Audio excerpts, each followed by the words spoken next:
kasih dan pengampunan adalah landasan hubungan antar sesama. Shalom, selamat berjumpa lagi dalam channel IKN, Ikatan Kristen Nusantara, tempat kita belajar tentang pendidikan Kristen dalam pendekatan kontemporer di tengah modernisasi perkembangan zaman. Bersama podcast ini, mari kita menggali lebih dalam, mencari inspirasi, dan memahami bagaimana kita bisa menjadi bagian menuju Indonesia Emas 2045 yang didasarkan pada nilai-nilai dan ajaran Alkitab. Pada episode kali ini kita akan membahas sebuah fenomena sosial yang menarik sekaligus mengkhawatirkan. Mengapa kita sebagai bangsa seringkali sulit untuk bersatu kembali setelah pemilihan presiden dan juga pemilihan kepala daerah? Seperti yang terjadi di tahun-tahun belakangan ini, tepatnya di 2024 ini. Mari kita telaah bersama dengan pandangan yang jernih, dengan pandangan yang objektif, dan tetap berpegang pada nilai-nilai luhur. Kita akan mencoba melihat fenomena ini dalam beberapa hal. Pertama, tentang realitas perpecahan pasca pemilu. Tahun 2024 adalah tahun yang penuh dinamika politik. Pilpres dan pilkada telah usai.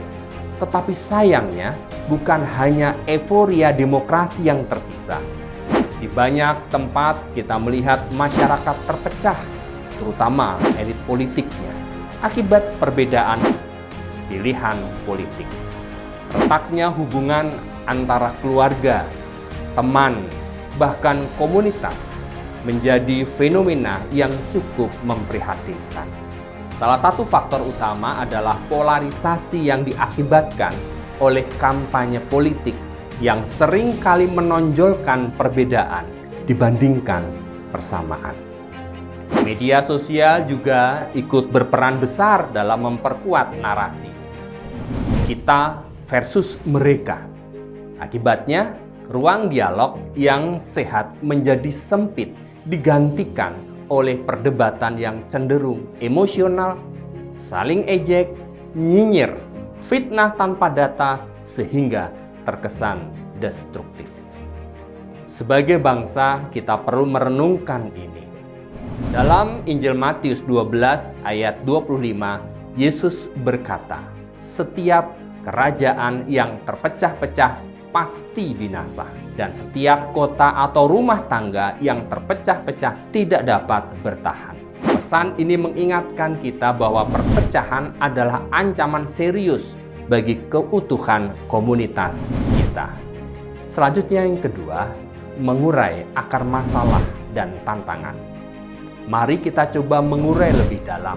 Mengapa sulit bagi kita untuk bersatu kembali? Berikut adalah beberapa akar masalah yang mungkin relevan. Yang pertama adalah fanatisme politik. Ketika loyalitas terhadap kandidat atau partai menjadi berlebihan, hal ini bisa mengaburkan pandangan kita tentang nilai-nilai kebangsaan dan kemanusiaan yang lebih besar. Dalam Roma 12 ayat 18, Paulus mengingatkan kita, sedapat-dapatnya kalau hal itu tergantung padamu, hiduplah dalam perdamaian dengan semua orang. Yang kedua adalah kurangnya pendidikan politik. Banyak dari kita yang mungkin belum memahami bahwa perbedaan pilihan politik adalah bagian alami dari demokrasi. Pendidikan politik yang kurang memadai membuat masyarakat mudah terprovokasi oleh hoaks dan ujaran kebencian. Yang ketiga adalah peran media sosial.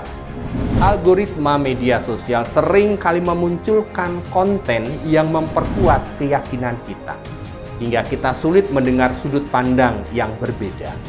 Ini memperburuk polarisasi dan menghambat dialog yang sehat. Selanjutnya yang ketiga adalah jalan menuju rekonsiliasi.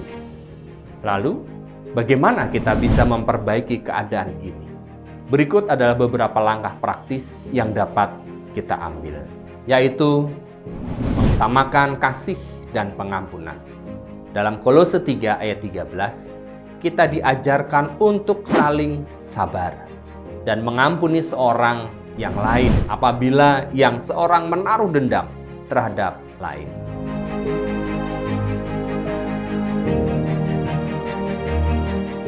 Pemilu adalah bagian dari proses politik, tetapi kasih dan pengampunan adalah landasan hubungan antar sesama. Selanjutnya adalah dengan membangun dialog yang sehat. Kita perlu menciptakan ruang di mana perbedaan pendapat bisa dibicarakan secara konstruktif. Ini bisa dimulai dari lingkungan keluarga, komunitas gereja, atau forum-forum diskusi lainnya. Selanjutnya yang juga penting adalah mendukung pendidikan politik yang inklusif. Pemerintah dan masyarakat sipil perlu bekerja sama untuk memberikan edukasi politik yang tidak hanya mengajarkan hak dan kewajiban, tetapi juga nilai-nilai toleransi dan juga kerukunan. Menggunakan media sosial secara bijak, alih-alih menyebarkan konten yang memecah belah, mari kita gunakan media sosial untuk menyebarkan pesan perdamaian dan persatuan. Demikian pembahasan kita hari ini. Semoga kita semua dapat belajar untuk menghargai perbedaan dan menjaga persatuan. Karena di atas segala perbedaan, kita adalah satu tanah air. Kita adalah satu bangsa dan kita adalah satu bahasa persatuan, yaitu Indonesia. Terima kasih sudah menyaksikan dan mendengarkan podcast dari channel IKN, Ikatan Kristen Nusantara.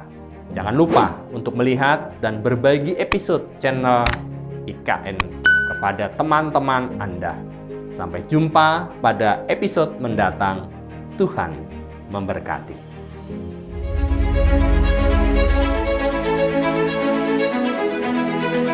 Ikatan Kristen Nusantara adalah komunitas interdenominasi. Marilah kita berkolaborasi dengan kasih, tanpa sekat denominasi, dan tanpa batas organisasi. Bersinergi mewarnai dunia dengan pikiran Kristus, supaya keselamatan yang daripada Tuhan sampai ke ujung bumi.